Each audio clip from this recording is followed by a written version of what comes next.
Now we're going to cover the reactivity of carboxylate groups as electrophiles. So the first thing we need to know before we start talking about mechanisms is how reactive are these groups compared to each other.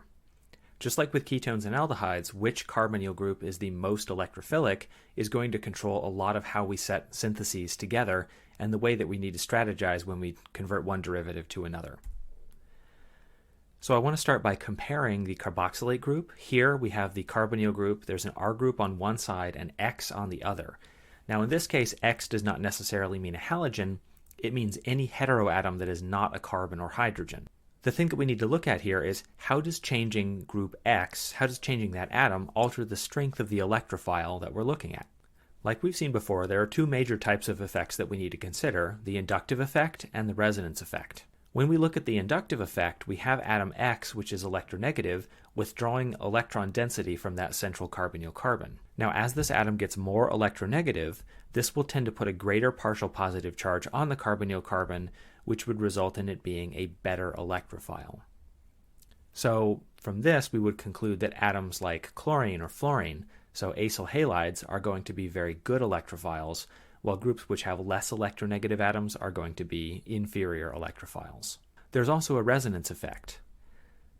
So we've seen before that we have these sorts of resonance forms that we can construct for a carboxylate derivative, where atom X and its lone pairs participate in resonance. When we look at resonance, the stability of the X plus resonance form is the one that's going to determine the relative electrophilicity of the derivative. So as our atom, for instance, gets less electronegative, we have a smaller partial positive charge on the carbonyl carbon as the X plus resonance form becomes a better contributor. The smaller the partial positive charge, the worse the electrophilicity is going to be. So what this means is that induction and the resonance effect work against each other. If induction is the dominant effect, we're going to see stronger electrophilicity. If resonance is the dominant effect, we're going to see weaker electrophilicity.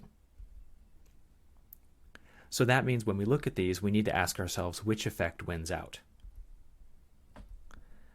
So what we're going to do now is we're going to rank the carboxylate derivatives from worst on the bottom to best on the top. So this is in terms of electrophilicity. Towards the bottom, we're going to see the functional groups which are resonance dominant. Towards the top, we're going to see the functional groups which are induction dominant. In order from best to worst, we have acid chlorides, followed by acid anhydrides, followed by esters, followed by amides. You might notice that we've actually talked about this effect before. Acid chlorides have the highest frequency in the carbonyl absorption region of their infrared spectrum, while amides have the lowest frequency of carbonyl absorption in the infrared spectrum. In general, this frequency can be used as a benchmark or a yardstick to talk about how electrophilic these different derivatives are. Now with this chart, the way we're going to use it is that it's relatively easy to travel downhill. For instance, if I start off with the best electrophile, the acid chloride, I can make an anhydride or an ester or an amide, but it's harder to travel uphill. For instance, if I have an amide, it's going to be the hardest to transform that into any of the other derivatives. So the question which we're going to talk about mostly next week is what are the reagents and how do we actually interconvert these derivatives with each other? Before we talk about reagents, though, I would like to talk about mechanisms. So here we're going to discuss the mechanism of what's known as nucleophilic acyl substitution, and this is the pathway by which we're going to see all our derivatives react. We can draw a distinction between the carboxylate derivatives versus the ketone and the aldehyde, mostly by the presence of this atom X. What we'll see is that this group can act as a leaving group in these reactions, whereas the carbon or the hydrogen of the ketone or the aldehyde respectively cannot and will not act as a leaving group. We will not see any exceptions to this in this chapter. Going back to the previous section, if for instance we have a nucleophile, this nucleophile can add to the carbonyl group of a ketone or aldehyde. Once it does, we get this type of alkoxide intermediate here, which is now stuck. R- cannot act as a leaving group. So though we can drive this reaction backwards by ejecting the nucleophile as a leaving group, we're not going to see any cases where R- will leave. This is exactly the opposite if we have an acyl group. The nucleophile can still add to the carbonyl group, giving this type of intermediate. In these mechanisms, this is called a tetrahedral intermediate. The reason being that we've made an sp2 hybridized and therefore planar carbonyl carbon into an sp3 hybridized and therefore tetrahedral carbon. This is generally the rate-limiting step of nucleophilic acyl substitution reactions. This is important for reasons we'll talk about later. Now, since X can leave as X minus, even if it's hydroxide, this tetrahedral intermediate will collapse, regenerating the carbonyl group and effectively swapping out our group X for whatever incoming nucleophile we have. There are some rules to keep in mind whenever we're doing the mechanism for a nucleophilic acyl substitution. The first rule is that a nucleophile will tend to add to an acyl carbonyl carbon to produce a tetrahedral intermediate. This reaction never proceeds by SN2 substitution. This is not an sp3 hybridized carbon. The second rule is that the carbonyl group of the acyl group will always reform, but a carbanion or a hydride ion will not leave as a leaving group. We can use these rules to predict the products of nucleophilic acyl substitutions even if we've never seen the reaction before. So in this case we have an acyl halide combined with sodium methoxide. Methoxide is a nucleophile, the chloride can act as a leaving group, so we end up forming an ester. In this case we have an ester and we're treating it with an alkoxide as a nucleophile. OMe- can act as a leaving group, ethoxide can act as a nucleophile, meaning we'll make a different ester. How about this reaction? Now, if we looked at this on the surface, we might expect that OH- could leave, generating an ester, but this is actually not observed in this reaction. One thing that we need to be very careful about with all of these mechanisms and all of these reactions is acid-base chemistry. Since ethoxide is a strong base and carboxylic acids are weak acids, we're going to have a proton transfer to give a carboxylate anion. This will be an acid-base reaction, not a nucleophilic acyl substitution. Carboxylate anions, as they have a negative charge, are relatively unreactive towards nucleophiles. Similarly, this reaction is not going to work like we'd expect. We might say that chloride could come in, kicking NH2- out as a leaving group, but in this case we're climbing too much uphill and the reaction won't happen. Remember that in order for this reaction to happen, it has to be thermodynamically favorable overall. Otherwise, it will not be favored at equilibrium. We can't take Cl-, a weak base, and swap it out for NH2-, a strong base. Thermodynamically, the reaction does not make sense in this direction.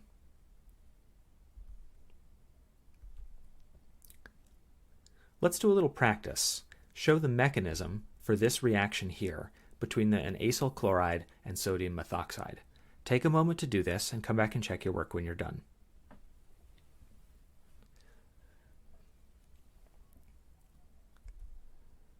So when we set this mechanism up, we'll notice that the methoxide can add to the carbonyl group right away. It's a strong nucleophile. This is the slow or rate-limiting step of this reaction, and we will form a tetrahedral intermediate. This tetrahedral intermediate will collapse. This is the fast step of the mechanism, ejecting chloride as a leaving group, giving us an ester as the product.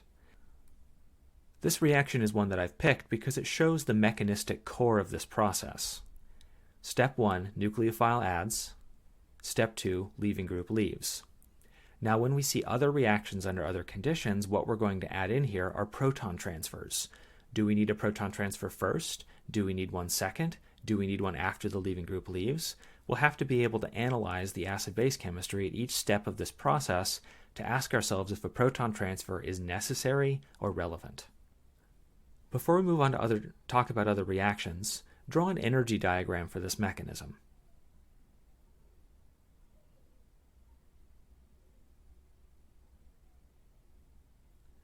So in drawing an energy diagram for the mechanism, the first place we would start is with the two negatively charged species here. OMe- and the O- of the tetrahedral intermediate would have similar stabilities, which is why this reaction can happen at all. The similar stability of these lowers the activation barrier to make this reaction plausible. Overall, this reaction will be exothermic because we're taking a strong base, methoxide, and swapping it out for a very weak base and a better leaving group, chloride. So the energy diagram should look pretty familiar, where we have our reactants coming together to produce an intermediate which is slightly higher in energy, followed by formation of a product which is exothermic overall. Compare your work here to page 912 of Klein, where Klein discusses this exact same reaction. Let's do some more practice. Show mechanism for these three reactions here. Now, in the case of each of these three reactions, you're going to have to be careful where and when you do your proton transfers in order to make things make sense in terms of the acid-base chemistry of each system. Take a few minutes. Be sure you work through all three of these separately. Check your work. Make sure your proton transfers are in the right place. Then when you're done, come back and we'll do all three together.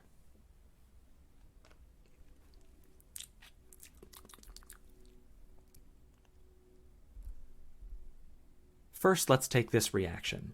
This is what's known as a hydrolysis reaction. We're taking water and using it to convert an acid chloride into a carboxylic acid. HCl is produced as a byproduct. When we start with these two reagents, we might notice that this is a very good electrophile and we have neutral conditions, which means that we do not have a hydrogen transfer that happens at this stage of the reaction. Instead, water will add directly to the carbonyl group as a nucleophile to produce this tetrahedral intermediate. Even though this intermediate contains both O+ and O-, it's the only step that makes sense at this point.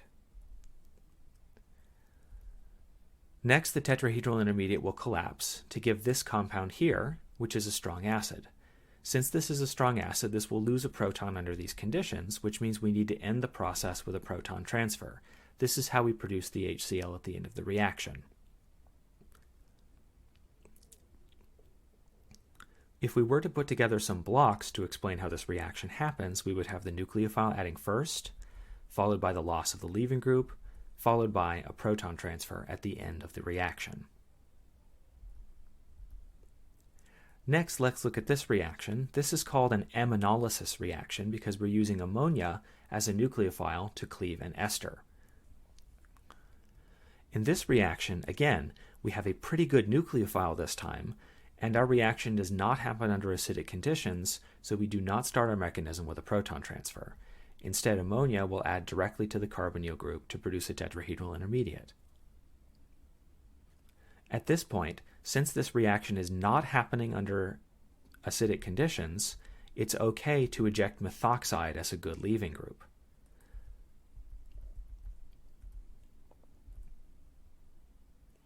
At this point, since this reaction is not happening under acidic conditions, and this intermediate is not a strong acid, remember that ammonium ions have a pK of about 9 to 10, it's okay to eject methoxide as a leaving group. You might be asking here, why is it okay to eject methoxide if that's a bad leaving group? Well, the reason is that this occurs after the rate-limiting step of the reaction, which means that how good the leaving group is does not actually affect the rate of this process. Finally, at the end of this reaction, we are not at acid-base equilibrium yet. We have a strong base that we've kicked out, and we've made a weak acid, so the final step of this mechanism also has to be a proton transfer, but for very different reasons than the previous one that we saw. Again, if we have the block diagram, the nucleophile adds first, the leaving group is lost next, and we have a proton transfer at the end of the process. Finally, let's talk about this reaction. Here we're using an acid catalyst to help cleave this ester to produce a carboxylic acid.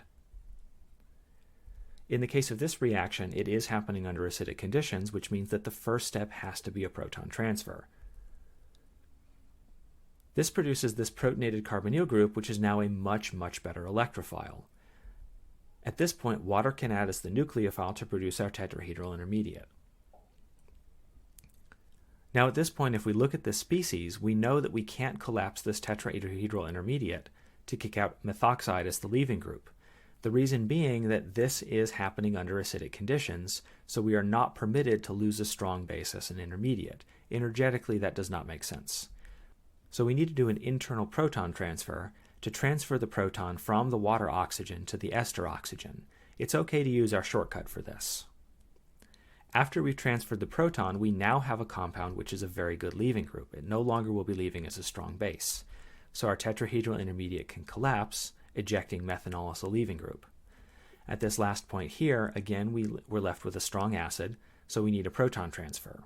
In the case of reactions like this, the most likely source for a base is the solvent for this reaction, which happens to be water. So water will mediate the process, removing the proton and generating our final products. Note here that H3O+ is regenerated after this reaction is complete, which means that it is catalytic in terms of acid. Going to the block diagram, we have a proton transfer, followed by the nucleophilic addition, followed by a proton transfer, followed by the loss of a leaving group, followed by a proton transfer. So this reaction, and in fact most reactions under acidic conditions, will have proton transfers at all possible locations. All right, this is very, very important going through the chapter, so you have to know this backwards and forwards. Be sure to complete all the in-text problems from the mechanism chapter, especially 2014 and 2015, which ask you to create mechanisms for several reactions. This will prepare you very well for the rest of the chapter. Next week, when we talk about the rest of this chapter, we're going to be looking mostly at synthesis. What reagents do we need to convert from one derivative to the other? And we won't be spending so much time on mechanisms, as the mechanisms all follow this general pattern. See you all next time when we talk about reactions and interconversions of carboxylate derivatives.